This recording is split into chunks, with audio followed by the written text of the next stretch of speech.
Today, I'm going to share with you 3 progressively more disturbing stories, and at the end of each of them, I'm going to reveal the picture or pictures that are famously associated with them. But before I get into today's stories, if you're a fan of the strange, dark, and mysterious delivered in story format, then you've come to the right channel, because that's all I do, and I upload 3, 4, even 5 times every week.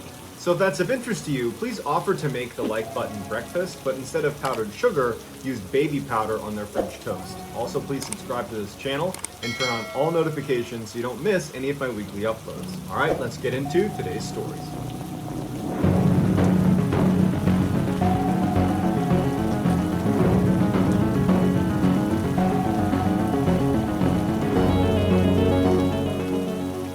In early August 1945, warfare changed forever when the United States dropped 2 atomic bombs on Japan. These bombs would devastate the cities of Hiroshima and Nagasaki, killing over 100,000 people. America's goals in dropping these 2 bombs was to hasten Japan's surrender and end World War II, as well as avoid any further Allied casualties. But America also wanted to showcase to the world, really the Soviet Union, that it had this new, extremely destructive technology at their disposal. So on August 6, 1945, at 8:15 a.m., the crew of the B-29 bomber Enola Gay dropped the first ever wartime atomic bomb over Hiroshima, Japan.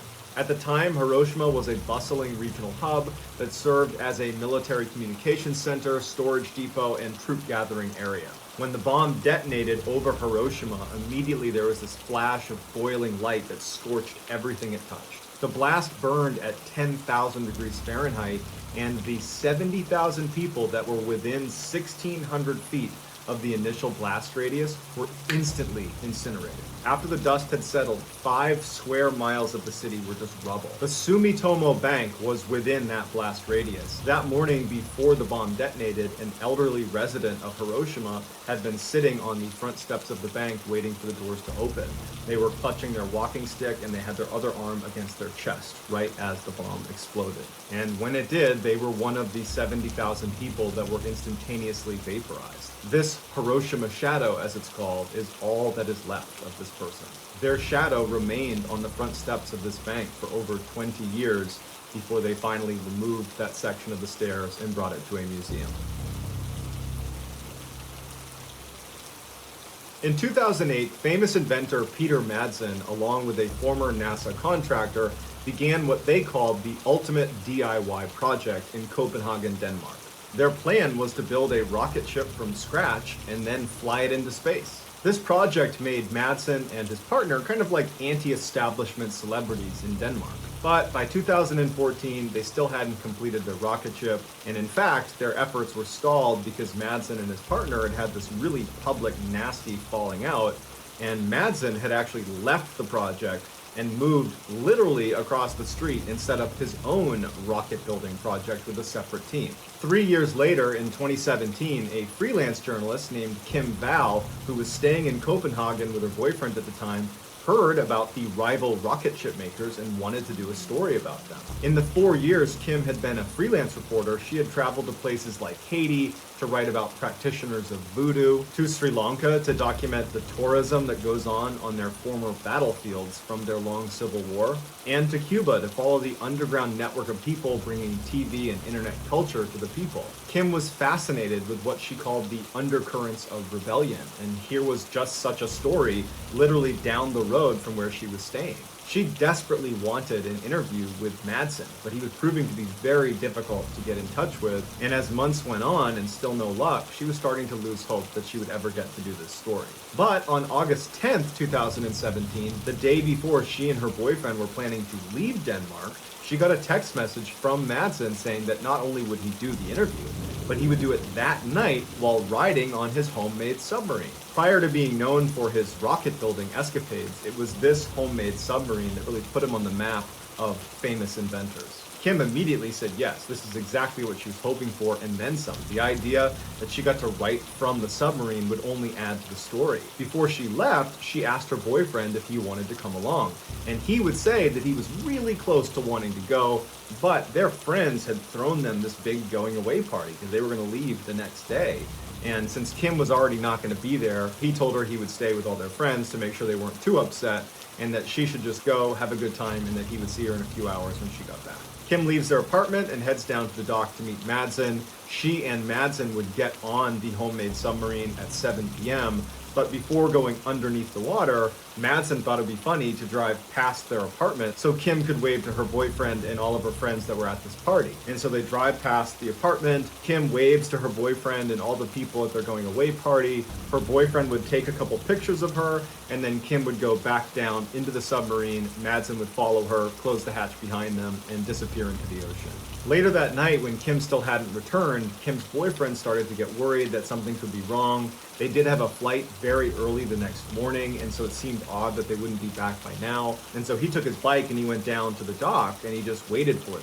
And by 1:45 in the morning and still no sign of them, he decides to call the police. Police launch a search, and all night they're looking and they can't find the submarine. They can't get in touch with Madsen. The next morning, the submarine was spotted near a lighthouse, and one of the boats that was out looking for them saw Madsen climb out of the hatch right as the submarine actually sank into the water. So Madsen's now swimming in the ocean, and the submarine's gone under, and there's no sign of Kim. The boat goes over and picks up Madsen, brings him to shore. Madsen would tell police that he started to notice some ballast issues with the submarine, and he thought it might cause it to sink. And so he took Kim to the surface and dropped her off at a nearby island. He went back down into the submarine to try to fix the issue. He said he couldn't do it, and he was only able to barely escape before the submarine ultimately sank. And if you just go over to that island right over there, you're bound to find Kim. But Kim was never on that island. This is the picture of Kim waving goodbye to her boyfriend and to the goodbye party. Right after this picture was taken, Kim and Madsen would go down into the submarine. Madsen would offer Kim coffee and cookies, and she would sit down in the control area, while Madsen would step away, go into his room, and begin watching videos of women being beheaded on his computer. Shortly after watching those videos, he walked up behind Kim and beheaded her. 1 month later, Kim's torso would wash up on a beach, and her head would be discovered in a plastic bag along with a knife. It's unclear why Madsen did this, but he had previously tried to get other women to take a private ride on a submarine with him. Kim was just the first person to accept. Madsen was given a life sentence. In 1978, 16-year-old Bridget Geiger was waiting outside her home in Ohio for a boy named Jeffrey to take her to prom. She wasn't particularly excited to go to prom with Jeffrey.